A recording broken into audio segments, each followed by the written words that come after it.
नमस्कार। आज अब हम जो है दूसरा वीडियो लेकर के जो माइक्रो इकोनॉमिक्स यानी 11वीं क्लास का जो माइक्रो इकोनॉमिक्स से प्रश्न है, ऑब्जेक्टिव प्रश्न, उसको लेकर के उपस्थित हुए हैं। आप देखिए, इसमें कुछ क्वेश्चन जो है ऑब्जेक्टिव है और कुछ क्वेश्चन सत्यासत्य के रूप में है। तो पहला प्रश्न है, सूक्ष्म अर्थशास्त्र का संबंध किससे है? यानी कि सूक्ष्म मतलब माइक्रो इकोनॉमिक्स। माइक्रो इकोनॉमिक्स का संबंध किससे है? संपूर्ण अर्थव्यवस्था से, व्यक्तिगत इकाई से, सरकारी नीति से, राष्ट्रीय आय से। तो सूक्ष्म अर्थशास्त्र क्या है? सूक्ष्म अर्थशास्त्र व्यष्टि अर्थशास्त्र को कहते हैं, यानी कि माइक्रो इकोनॉमिक्स कहते हैं, जो छोटी छोटी इकाइयों का अलग अलग अध्ययन किया जाता है या व्यक्तिगत इकाइयों का अध्ययन किया जाता है। तो इसमें सही से जवाब होगा व्यक्तिगत इकाई। जबकि संपूर्ण अर्थव्यवस्था या सरकारी नीति या राष्ट्रीय आय ये माइक्रो इकोनॉमिक्स यानी समष्टि अर्थशास्त्र के अंतर्गत आता है। दूसरा प्रश्न है, सकारात्मक अर्थशास्त्र क्या है? यानी कि पॉजिटिव इकोनॉमिक्स किसे कहते हैं? सकारात्मक अर्थशास्त्र मतलब पॉजिटिव इकोनॉमिक्स। तो आप जानते हैं कि इकोनॉमिक्स के जो दो प्रणालियां हैं, सकारात्मक और आदर्शात्मक, नॉर्मेटिव और पॉजिटिव। तो इसमें सकारात्मक पूछ रहा है क्या होना चाहिए, क्या है, और नैतिक मूल्य नीति। तो इसका सही जवाब जो होगा, सकारात्मक अर्थशास्त्र का जो होता है वास्तव में क्या है से संबंधित है। तो इसलिए इसका सही जवाब होगा क्या है। और क्या होना चाहिए जो होता है वह व्हाट ऑट टू बी जिसको कहते हैं वह है नॉर्मेटिव। यानी कि जैसे अगर हम कहें कि राष्ट्रीय आय, प्रति व्यक्ति आय बहुत अधिक होनी चाहिए, साक्षरता 100% होनी चाहिए, सभी को रोजगार होना चाहिए, तो इस प्रकार से यह क्या हो गया? नॉर्मेटिव, नॉर्म होता हो गया, एक आदर्श स्थिति है। जबकि वास्तव में जो प्रेजेंट टाइम में स्थिति है या हमने नीति बनाई, उसको हमने कितना फॉलो किया, कितना हम प्राप्त किए, उसको कहते हैं सकारात्मक अर्थशास्त्र।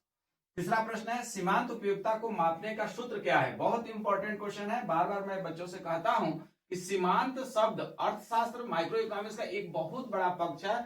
इसको आप जान लीजिए, क्योंकि यहाँ उपयोगिता है, कहीं आय पूछ लेता है, कहीं उत्पादन पूछ लेता है, कहीं लागत पूछ लेता है, लेकिन सूत्र वही होता है।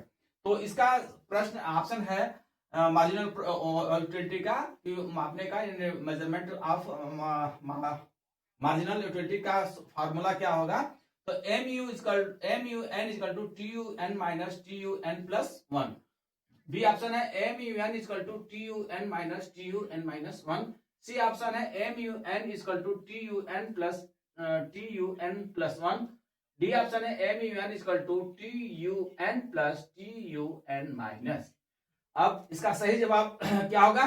तो MUN equal to TUN minus TUN minus 1, यानी कि जिस इकाई का हमको सीमांत उपयोगिता प्राप्त करना है, उस इकाई का जो कुल उपयोगिता है, ऋण जो इससे पहले वाली कुल उपयोगिता है, उसका अंतर जो होता है वही होता है वर्तमान यानी प्रेजेंट जो है मार्जिनल यूटिलिटी का सूत्र। चौथा प्रश्न है, उत्पादन फलन क्या दर्शाता है? ये उत्पादन फलन जो इनपुट और आउटपुट, आगतों तथा निर्गतों के बीच के तकनीकी संबंध को हम क्या कहते हैं? उत्पादन फलन कहते हैं। तो आगत और निर्गत मतलब इनपुट और आउटपुट, इसका सही जवाब हो जाएगा। लागत और लाभ नहीं होता है, इससे उत्पादन फलन नहीं होता है, बल्कि इससे हम आय पता करते हैं। मूल्य और मांग भी नहीं होगा, आय और व्यय भी नहीं होगा।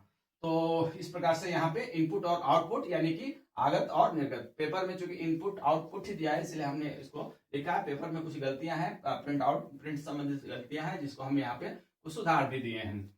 अब पांचवा प्रश्न है, सत्य और असत्य को बताइए।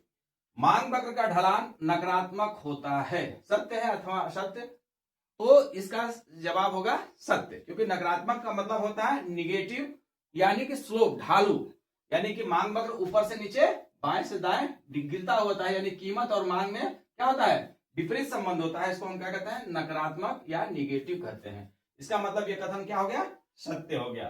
दूसरा है, उत्पादन संभावना वक्र जो PPC होता है, प्रोडक्शन पॉसिबिलिटी कर्व होता है, दाएं की ओर मतलब नीचे की ओर खिसकना अधिक वृद्धि को दर्शाता है। यानी कि आप PPC को आप देखे होंगे, प्रोडक्शन पॉसिबिलिटी कर्व जो होता है वो क्या होता है? जैसे ये जब होता है तो ये प्रोडक्शन पॉसिबिलिटी कर्व हो गया, और ये अगर दाहिने की तरफ खिसक जाए, किधर खिसक जाए?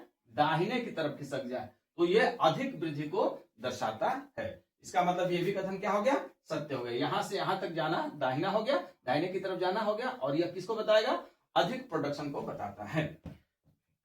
तीसरा है सत्य अथवा असत्य बताना है। पूर्ण प्रतियोगिता में फर्म कीमत को मानती है, यानी कि पूर्ण प्रतियोगिता जो है, फुल कंपटीशन जो होते हैं, परफेक्ट कंपटीशन जो होते हैं, परफेक्ट कंपटीशन में फर्म जो है कीमत को तय नहीं कर पाती है, बल्कि वो उद्योग द्वारा निर्धारित कीमत को स्वीकार कर लेती है, स्वीकार कर लेती है, मान लेती है कि भाई जो उद्योग ने तय किया है कीमत, उसी पर हमको उत्पादन करना है। अगर लाभ होगा तो उत्पादन में बने रहेगा, अगर हानि होगा तो उत्पादन छोड़ के चला जाएगा। इस प्रकार से पूर्ण प्रतियोगिता, ये भी कथन क्या हो गया, सत्य हो गया। ये प्रश्न थोड़ा सा केवल 1 नंबर का प्रश्न पूछा गया है पेपर में कि सीमांत उपयोगिता का नियम किसने दिया था, तो थोड़ा सा हम इसको एक ऑब्जेक्टिव के रूप में दे दिए हैं यहाँ पे समझने के लिए, कि हो सकता है कि ऑब्जेक्टिव आ जाए।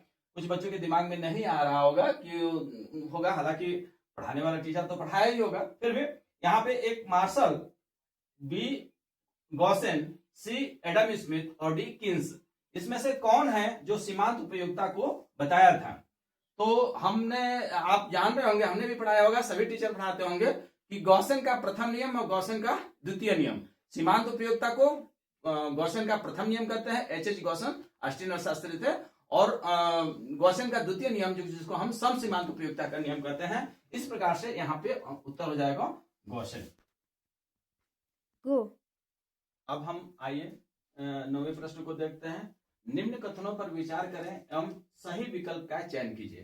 थोड़ा सा जगह के कमी की वजह से हम 9 और 10 दोनों प्रश्नों को एक ही साथ लिख दिए हैं, क्योंकि उनके दोनों के ऑप्शन सेम ही हैं, इसलिए हम 9वें प्रश्न को पहले हल करेंगे, फिर 10वें को ही करेंगे, ऑप्शन एक ही रहेगा। अब यहाँ पर कथन 1, एसर्शन ए है कि अवसर लागत की धारणा कुशल उपयोग को स्पष्ट करती है। अवसर मतलब अपॉर्चुनिटी कॉस्ट जो होता है, वह कुशल उपयोग को स्पष्ट करता है। कारण क्या है, अवसर लागत उस लाभ को दर्शाती है जिसे अगले सर्वोत्तम विकल्प को छोड़ने पर त्याग करना पड़ता है। तो हम यहाँ पे अवसर लागत के बारे में थोड़ा सा बताते हैं। अवसर लागत क्या होता है, जिसको हम क्या कहते हैं, सेकंड बेस्ट कहते हैं। सेकंड बेस्ट का मतलब होता है जो वर्तमान में आदमी काम करता है और जिस कार्य को वो कर रहा होता है वह बेस्ट होता है, और इस कार्य को करने से पहले कोई ना कोई ऐसा कार्य को त्याग करता है जिसके एवज में उसको वर्तमान में पैसा मिलता है, इसलिए उसको कहते हैं सेकंड बेस्ट। तो सेकंड अवसर लागत क्या हुआ, सेकंड बेस्ट का त्याग हुआ। आज हम जो जिस काम को कर रहे हैं, अगर इससे ज्यादा वेतन या खर्च पैसा मिलेगा, हम इस कार्य को छोड़ करके उस कार्य को करेंगे, यानी ये वाला कार्य क्या होगा, सेकंड बेस्ट हो जाएगा, और जितना मिल रहा है यही हमारा क्या हो जाएगा, अवसर लागत हो जाएगा। तो ये हमारा क्या हुआ, साधनों का कुशल उपयोग को स्पष्ट करती है। सही बात है, क्योंकि मेरे पास अभी कैपेसिटी ज्यादा है, तो हम ज्यादा से ज्यादा कार्य को करेंगे, ज्यादा से ज्यादा धन को प्राप्त करेंगे। जैसे ही धन ही नहीं है इसमें, जिसमें हमको संतुष्टि मिलेगी, साधनों को जिसपे संतुष्टि मिलेगी, उस कार्य को हम बेहतर से बेहतर करने की कोशिश करता है। इस प्रकार से अवसर लागत की धारणा कुशल उपयोग को स्पष्ट करती है। इसके लिए मेरा वीडियो देखिए, अवसर लागत या लागत की जो हम परिभाषा पढ़ाए हैं, उसमें आप बहुत अच्छे से इसको समझ सकते हैं कि लागत कितने प्रकार के होते हैं, लागत में कौन कौन सी चीजें होती हैं, और अवसर लागत और वास्तविक लागत या स्पष्ट लागत, अस्पष्ट लागत, मौद्रिक लागत, अमौद्रिक लागत, सब आपको उसमें मिल जाएगा। फिलहाल यहाँ पे अवसर लागत की धारणा कुशल उपयोग को स्पष्ट करती है, सत्य है। अवसर लागत उस लाभ को दर्शाती है जिसे अगले सर्वोत्तम विकल्प, अगले सर्वोत्तम माने नेक्स्ट, सेकंड बेस्ट विकल्प को छोड़ने पर या त्याग करने पर प्राप्त होता है। ये भी सही है। और इसका कथन सही है या गलत है, व्याख्या कर रहा है या नहीं कर रहा है, तो हमने आपसे बार बार कहता हूं कि इसको आप क्या कर लीजिए, यहाँ क्या क्योंकि लिख लीजिए। तो क्या होगा, अवसर लागत की धारणा कुशल उपयोग को स्पष्ट करती है, क्योंकि अवसर लागत उस लाभ को दर्शाती है जिसे अगले सर्वोत्तम विकल्प को छोड़ने से प्राप्त होती है। इसका मतलब इसका ऑप्शन नंबर ए सत्य है। अब हम 10वें प्रश्न को भी यही देख लेते हैं। कथन है पूर्ति वक्र ऊपर की ओर ढलान वाला होता है, यानी पूर्ति वक्र कैसे होता है, यहाँ पे ऊपर की तरफ जाता है। इस पर हम कीमत दिखाते हैं, प्राइस को, और इसमें मात्रा को दिखाते हैं, यानी कीमत बढ़ने पर मात्रा क्या होती है, पूर्ति क्या हो जाती है, बढ़ जाती है। इसका मतलब ये प्रश्न सही है, कथन सही है। कारण क्या है, कीमत बढ़ने पर उत्पादक अधिक मात्रा में पूर्ति करने के लिए प्रेरित होता है, यानी कि एक उत्पादक उससे जब पैसा ज्यादा मिलता है तो ज्यादा मात्रा उपलब्ध कराता है, अगर कम पैसा मिलता है उसको लाभ कम होने की संभावना रहती है तो वो सामान को बेचना पसंद नहीं करता, पूर्ति करना पसंद नहीं करता है। यानी कि यह कथन सही है, कारण भी सही है। इस प्रकार से इसका भी जवाब जो है यही होगा, ए और आर दोनों सत्य है।